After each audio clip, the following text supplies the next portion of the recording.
And that's not even mentioning the emotional aspects. Like I can imagine if you're living, another 500 years, imagine how much family you see, come and go, how many generations, you would have to, like you see your children, for example, grow old before your eyes. Like you literally, I mean, it's getting kind of grim, but it's the truth. Like you have to bury your Yeah. children's children, you know, your your grandchildren, all the friends that that you meet along the way. You'll have to, you're gonna lose them too. And I think, as a human being, I think the emotional toll, the emotional aspect would weigh heaviest. I mean, Oh, like massively. not eating or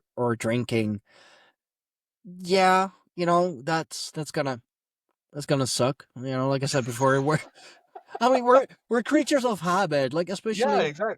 like Well, and that's part of the joy for me, at any rate, of living a human life is being able to experience the utter highs and the utter lows and having it all accessible to me.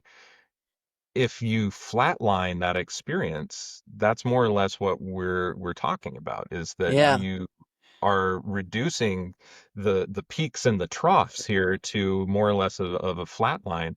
And it has some really practical ramifications too. How long do you think you can stay in one place if you don't age? If you're showing no signs of aging, how long do you think that your neighbors are going to put up with that before they start asking, like, what's going on? Maybe 10 years, 15 years, maybe, Um, and that's if you're doing really well. Think about all the different types of names that you would have to have in order to be able to conceal that identity. Think about, like, and you still have to produce money in order to make your way in the world. So it's not like you just get given a free pass. Like I mentioned, the gold that is capable of being made is not technically gold. It's tinged like gold, it behaves like gold. So maybe if you were a good jeweler, you could pass off gold earrings, gold rings, jewelry, different types of things like that. But you still always have to perform that type of work in order to fund your way through the world.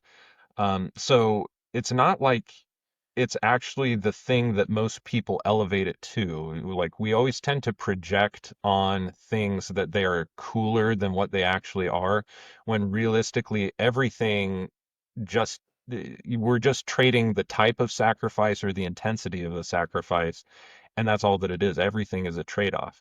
Now, why would an alchemist choose to do that? Well, if an alchemist wanted to extend his or her lifespan because he or she had an enormous list of things that he or she wanted to get done within the course of a single human lifetime, then it might make sense to do that. And if you can get by doing this in a single lifetime, then you probably should, because I guarantee you're going to enjoy the experience a whole lot more. And that's been my own personal decision as well. Is like, okay, from the time I was 24, almost 25 onwards, it's like, I know how to make the stone. I've made it. I can see that it transmutes metals. I'm good. If I wanted to make the elixir of life, I've got the materials around to be able to do it. At the same time, I've got a daughter.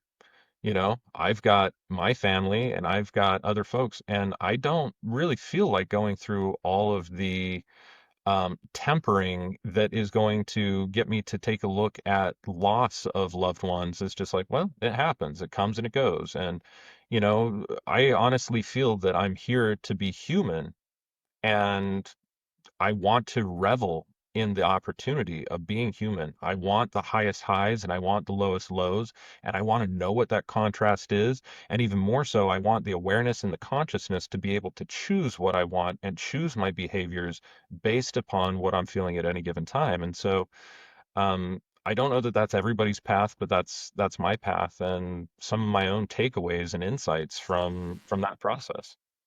yeah.